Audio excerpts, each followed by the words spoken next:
I'm calling this one, and I'm going live. I'm calling this one When I Love Grappling, because there is a time when I love to grappling, when I love to grapple. And that is basically when I don't really want to hurt you. Grappling is perfect for those situations when you have got to stop this person from hurting you or someone else, but you can't really afford to hurt the person that much. For example, I'm probably going to get some flack for this. What if you're attacked by one of your children and your daddy? Should daddy just give son or daughter an overhand right and knock him out? No. What if you're a man and you're attacked by your wife? Should you roundhouse kick your wife 3 times in the chin? You know, unless she's coming at you with a butcher knife or a cleaver. Is that really going to be something that you're going to be able to get away with doing? No. And a lot of people have heard what we call the drunk uncle argument, meaning you're at a barbecue, one of your uncles has had too much to drink, and I'm an uncle, so I know we get a little beside ourselves and still think we're 25 when we're 45 and 55 and 65. Are you really going to go 2 to the body, 2 to the chin, and then throw uncle over your hip to subdue him? Or don't you think it would be better to just grapple him?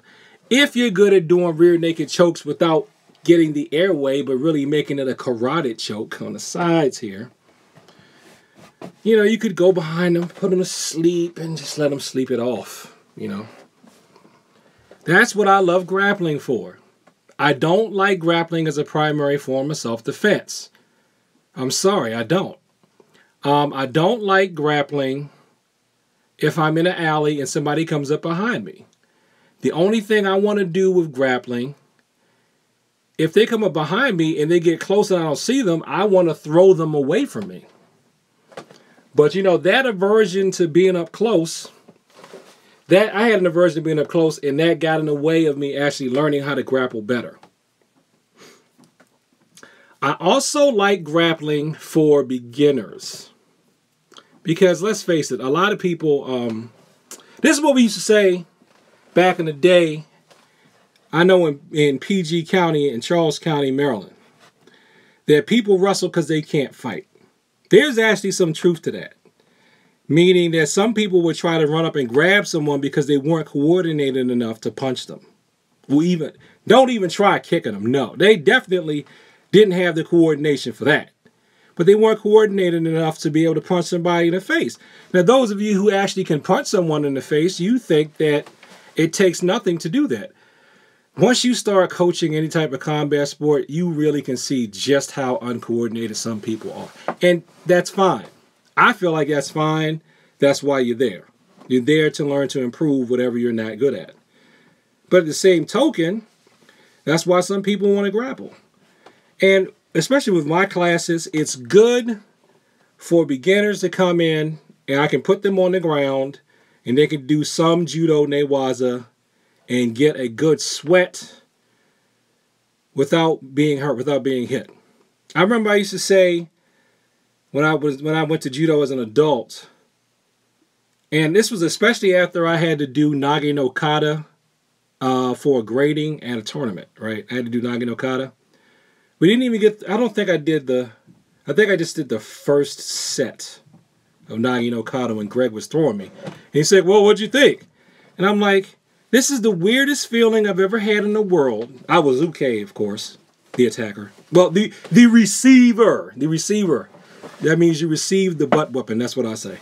You receive the techniques. I said, I feel like I've gotten beaten up, but there's not a mark on me. And it's true. I got thrown around. I mean, I fell properly and everything, but, you know, I got thrown around. And I was winded like I had been fighting, but there wasn't a mark on me. If I had been that winded, even if I was just doing like 1-steps or sparring, not really trying to hurt my sparring partner, whenever I was that winded from doing like taekwondo or tang soo do or karate, there was going to be a knot somewhere. Even if it was just a little knot on the forearm or something, there's going to be a mark somewhere. Even if I didn't feel it, there's going to be a mark the next day. And you can go to work, unless you get like mat burn or something, or gi burn, you can go to work and you're not going to show any type of signs of physical damage.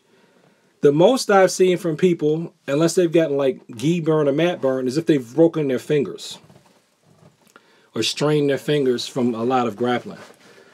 But that's it, and that's not really that noticeable. But like the knuckles, are my knuckles still dark? Oh, good. The color has come back. When my hands was looking like feet right here from punching stuff, you know, that's not a good look to have when you work in an office. It's not. So that's another thing I love grappling for. You can train in it, and it doesn't leave any marks. And probably one of the main reasons I like grappling, besides the fact that it allows me to do what I need to do without hurting somebody, since I have yet to be able to actually take a lot of Aikido, so I can use grappling to do that goal that I wanted to get from Aikido.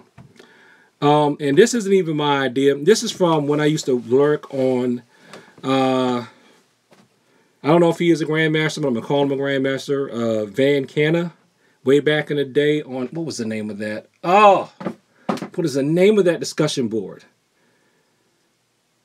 Reality Self-Defense. It was a karate discussion board. If anybody knows what I'm talking about, type it below. Van Cannon was on there. There was a guy there named Joseph that was very vocal on there too. But he said that grappling, I guess, how did he put it? The emotions and the feelings that you get when grappling are closer to how you would feel in a real fight than if you are striking, if you're doing the striking arts. And he said that a lot of times when people who've done striking arts, if they've never been in a real fight, they have problems the first time out when they have to use their techniques if they've never done any type of grappling before. Because they're not used to that type of intensity. So grappling, I guess you could say, if I want to put it in terms of Taekwondo, grappling is really good at training indomitable spirit. It's good at training your fighting spirit. It's good at training you emotionally and psychologically to deal with somebody being up on you like that and trying to hurt you like that without you having to hit them or without you having to be hit. And it does, and I have been in some real fights. And in order for you to get that type of feeling from striking, you have to be striking. There has to go on for a long time. You probably have to be sparring, I would say, for at least about 5 minutes before you get that kind of winding that you may get from like a minute of grappling. Now, the weird thing about them both is it's like when you start grappling, the intensity comes up front. But then if the match drags on long enough, then it goes just as aerobic. And you feel just as aerobic after a while as you do if you're doing a lot of striking. But for that short-term, the short-term attack, it definitely feels closer to a real fight than striking does. Even boxing. I've taken some boxing lessons. Even being punched, because you have on the gloves, you still don't feel like you do when you're grappling. So, that's why I like grappling. Now, I've said all those wonderful things about grappling, but I still don't think it's the best thing since sliced cheese, because I think the only thing that's really the best thing since sliced cheese is whatever you can figure out for yourself. However you're going to arrange and configure what you do for yourself as a martial artist is ultimately the best thing. So that's when I like grappling, when you don't want to hurt people, when you want to train beginners, let them get a sweat. You know, I like grappling for that. And that's my story. I'm sticking to it. So if you're wondering about my classes, Taekwondo is the primary, Judo is the secondary, Western boxing tertiary, and you also will get some exposure to Kyusho Jitsu if you stick around long enough and I can trust you. Peace.